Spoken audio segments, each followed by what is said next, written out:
Alors, nous allons faire un tour rapide d'horizon des différentes vues du gestionnaire de sauvegarde. Alors, tout d'abord, le premier groupe de boutons affiche les commandes relatives aux sauvegardes. Lorsque le bouton liste des tâches est enfoncé, comme c'est le cas actuellement, la liste des travaux de sauvegarde disponibles et associés au profil utilisateur est affichée. Donc actuellement, vu qu'on vient d'installer le logiciel, il n'y a aucune sauvegarde qui est affichée en dessous. Le bouton Nouvelle sauvegarde permet de créer une nouvelle tâche de sauvegarde et le bouton Actualiser permet de mettre à jour manuellement le statut des sauvegardes. Le second groupe de boutons affiche les commandes de recherche et de récupération des documents sauvegardés. Le champ recherche par nom ici permet d'utiliser le moteur de recherche du logiciel pour localiser et récupérer un document dont une partie du nom est connue. Le bouton modifier récemment affiche les documents récemment modifiés introduits dans le système de sauvegarde. Par exemple, si vous voulez récupérer un fichier que vous savez que vous venez de modifier ou que vous avez modifié dans les jours précédents. L'assistant de restauration ici propose un assistant complet pour récupérer tout type de documents précédemment sauvegardés.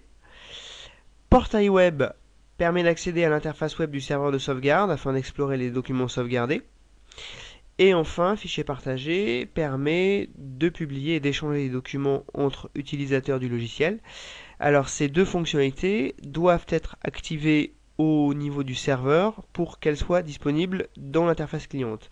Donc là c'est le cas, mais ça peut être différent en fonction des paramètres administratifs qui ont été choisis.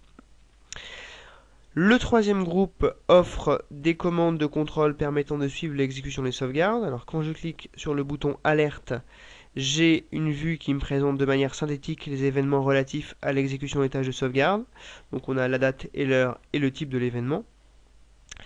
Et pour avoir une vue plus détaillée avec une liste complète des fichiers traités, on va dans la vue rapport, donc qui est aussi vide puisqu'on n'a encore exécuté aucune tâche. Et donc dans cette vue, vous pouvez contrôler plus en détail le bon fonctionnement des opérations avec, on le voit, on aura un résumé des fichiers traités, supprimé des erreurs et un rapport complet détaillant l'exécution de l'opération. Enfin, le dernier groupe qui est ici permet d'accéder au paramétrage de l'application. Connexion édite les paramètres de connexion au serveur de sauvegarde.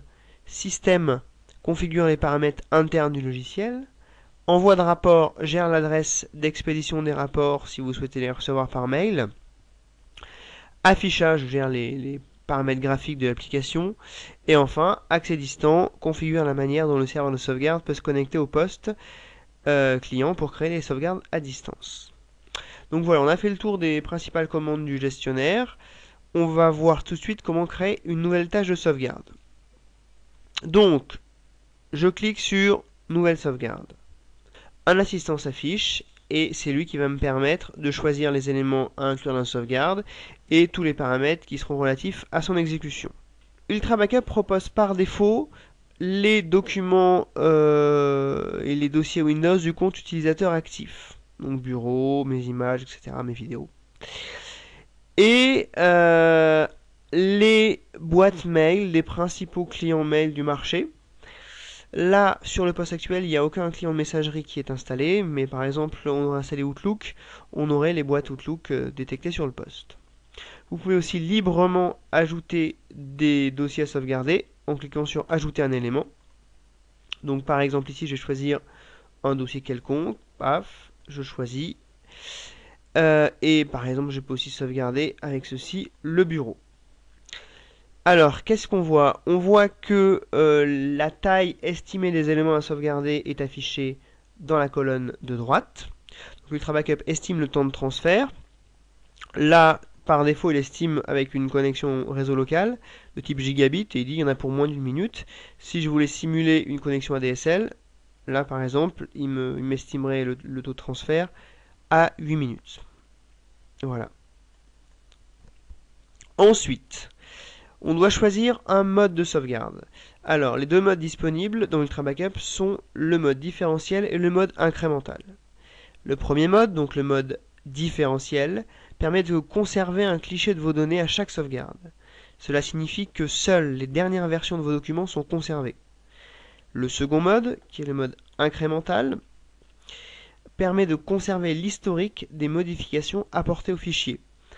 Il vous permet donc de choisir un nombre maximal de versions à conserver sur le serveur et par conséquent, vous pouvez donc remonter en arrière lors de la restauration et bénéficier d'un plus grand choix lors de cette étape. Une autre option importante est la fonction de synchronisation. Elle permet de répercuter ou non, dans la sauvegarde, les suppressions de fichiers effectués dans les dossiers sauvegardés. Si la case n'est pas cochée, les fichiers supprimés sur le disque ne seront jamais supprimés les sauvegardes. Si la case est cochée, c'est le cas actuellement, la répercussion a effectivement lieu. Je peux passer à l'étape suivante, qui sont les règles et diverses options de sauvegarde. Donc, l'option de compression des données me permet de réduire les temps de transfert et l'espace utilisé. Et enfin, l'option de chiffrement de données permet d'assurer la confidentialité des données stockées. C'est-à-dire que vos fichiers vont être d'abord chiffrés, puis envoyés sur le poste serveur. Donc cette opération de chiffrement ayant lieu sur la machine locale, les documents stockés ne seront absolument pas lisibles et décodables par l'administrateur. Et si quelqu'un observe la connexion, il ne pourra pas déduire le contenu des documents qui passent sur la connexion. Je peux aussi utiliser des règles d'exclusion parce que par exemple on peut dire je ne veux pas sauvegarder tel type de fichiers, par exemple les fichiers MP3. Donc là pour la démonstration je vais vous montrer, donc je clique sur règles avancées de sauvegarde. Je dis je souhaite exclure les fichiers correspondant au filtre et je dis pour tous les éléments à sauvegarder, puisqu'ici j'ai deux dossiers, le bureau et mon dossier de facturation. Je rajoute un fil de sélection par nom et je dis par exemple les fichiers étoile.mp3, donc les musiques, ne seront pas sauvegardées. Maintenant, je choisis les paramètres d'exécution de ma sauvegarde, c'est-à-dire comment et quand la tâche est lancée. Par défaut, les déclenchements sont manuels, ce qui implique que la tâche soit lancée sur le poste client ou alors via la console d'administration, directement à partir du serveur, lorsque le besoin se fait sentir. Alors, on vous conseille toujours d'opter pour un déclenchement automatique, puisque cela garantit que la tâche sera exécutée régulièrement par le logiciel, sans que personne n'ait à y penser. De plus, les sauvegardes planifiées sont relancées automatiquement jusqu'à qu'elles s'achèvent. C'est-à-dire que si il y a un problème, et quelle que soit la qualité du réseau et les coupures de connexion, le logiciel veillera à ce que la dernière sauvegarde soit toujours cohérente. Donc voici comment par exemple lancer la sauvegarde tous les jours à 15 h. Donc je clique sur déclenchement automatique, je coche la case exécuter cette sauvegarde automatiquement. Je dis quotidiennement, je veux exécuter ma sauvegarde une seule fois à 15 h.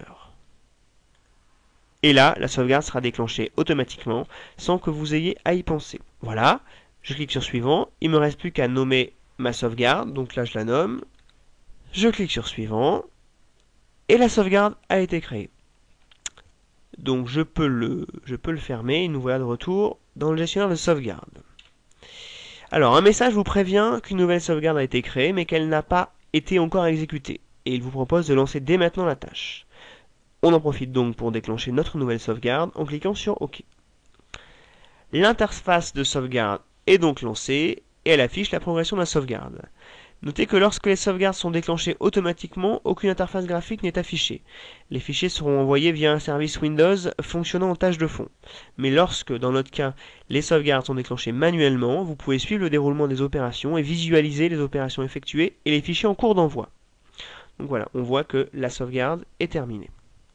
Les informations sur la sauvegarde sont mises à jour dans le gestionnaire de sauvegarde. Date de dernière sauvegarde, il y a moins d'une minute. Volume sauvegardé. Donc on voit que 39,58 mégaoctets ont été envoyés au serveur.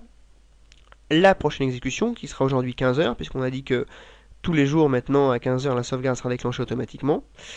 La coche verte sur l'icône de la sauvegarde montre que les fichiers sont dans un état cohérent et donc peuvent être restaurés à tout moment.